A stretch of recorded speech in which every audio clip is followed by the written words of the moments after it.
Amina had always known her place in the village. As the daughter of Baba Kolo, a respected elder, she had been raised to uphold the values of tradition, values that were passed down through generations. Her life, like every other woman in the village, was supposed to be shaped by these traditions. She was to marry the man her father chose, bear children, and carry on the legacy of her family. There was no room for choice in a world where duty came first. But Amina was different. She was beautiful, intelligent, and curious about the world beyond the village's boundaries. She loved her family, respected her father's authority, but deep inside, she longed for something more. She longed for a life where she could choose her own path, where love wasn't dictated by family expectations or societal rules. But in the village, love wasn't a choice, it was a transaction, an agreement made between families. At a young age, Amina had been promised to Malik, a wealthy merchant who had the resources and power to elevate her family's status. Malik was everything a father could wish for in a son-in-law. He was rich, influential, and well-connected with the elders of the village. His family's wealth was enough to secure Amina's future, but to Amina, his wealth meant nothing. She did not want a life of luxury built on tradition alone. She wanted to live for herself, to feel something more than the burden of duty. Then there was Jamalu. Jamalu was a blacksmith.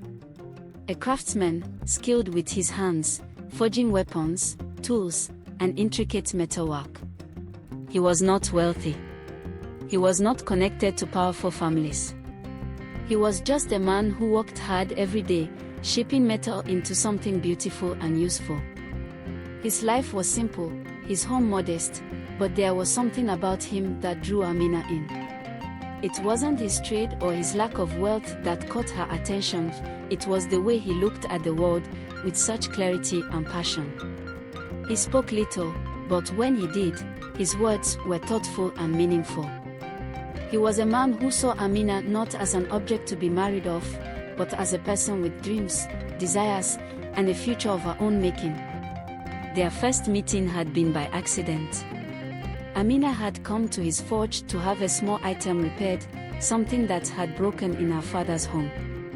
Jamalu had worked on it quietly, his hands moving with such precision, his focus so complete that it was as if he had forgotten the world existed outside his craft. She had watched him, fascinated by the way he brought life to metal.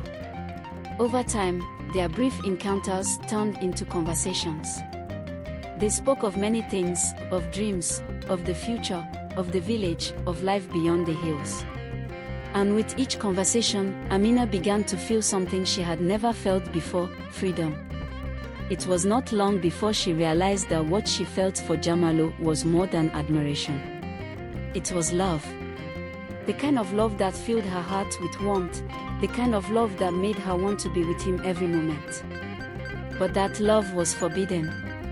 In a village where a woman's future was dictated by her father and the elders, Amina's love for Jamalu was a betrayal of everything she was supposed to be. Amina's heart ached with the knowledge that her future had already been decided. She was to marry Malik, the wealthy merchant. She would live a life of comfort and respect, but it would be a life without love. Malik was kind, yes. He was a good man in his own way. But he was not the man Amina wanted. He was not the man who set her soul alight. He was not Jamalu. But love, in their world, was not a choice. It was an obligation, a contract. Her family had already promised her to Malik, and she had no say in the matter. She could not choose Jamalu, no matter how much her heart longed for him. She could not turn her back on the life her father had worked so hard to build. And yet, every time she saw Jamalu, every time he smiled at her, every time their hands brushed, Amina felt like she was suffocating. The day of the wedding ceremony drew closer. The village was alive with excitement, preparing for the grand event.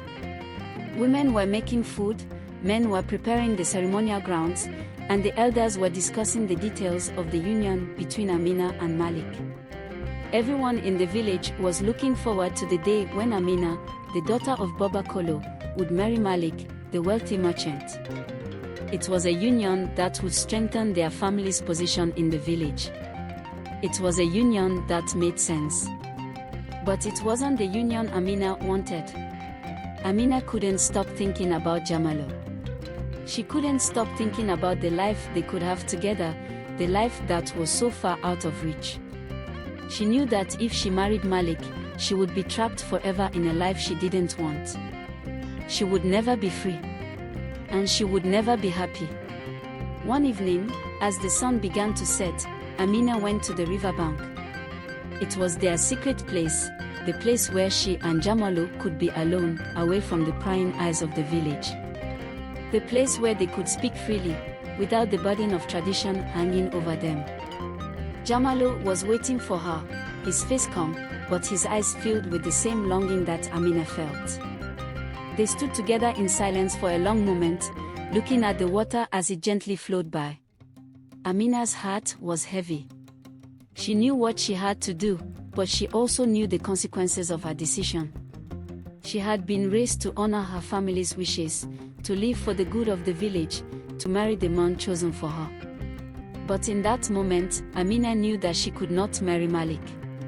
"I can't marry him," she whispered, her voice trembling.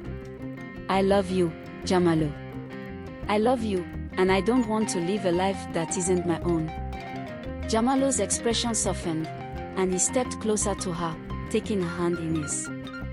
"I know," he said, his voice thick with emotion. "I know, Amina. But whatever happens, I will stand by you. I will always stand by you." Amina's heart swelled with both love and fear.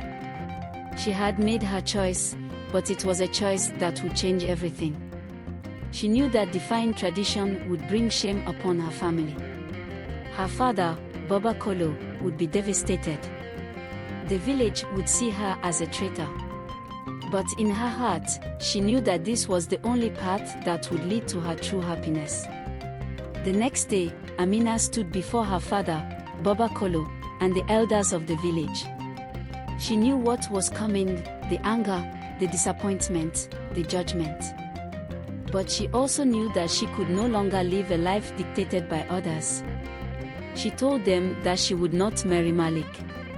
She had chosen Jamalo. She would leave the village with him, and together they would build a life of their own. The room fell silent. Baba Kolo's face turned pale, his disappointment evident. Malik's eyes narrowed in anger. The elders murmured among themselves, some shaking their heads in disbelief. But Amina stood firm. She knew that this was the right choice, no matter how difficult it was. Her decision was met with fury. Baba Kolo was heartbroken, unable to understand why his beloved granddaughter would defy the traditions that had shaped their family for generations. Malik was furious, his pride wounded by Amina's rejection. The villagers looked on in judgment, whispering about the scandal that had been unleashed. But Amina didn't care. She had chosen love. She had chosen freedom. And in that choice, she found peace. She left the village with Jamalo, leaving behind the world she had known. They walked away from the life that was planned for her, toward a future where they could live on their own terms. Amina knew that the road ahead would not be easy. There would be hardships, challenges, and sacrifices. But for the first time in her life, she felt free. She had made her choice, and in that choice, she had found her happiness. And in the end, that was all that mattered.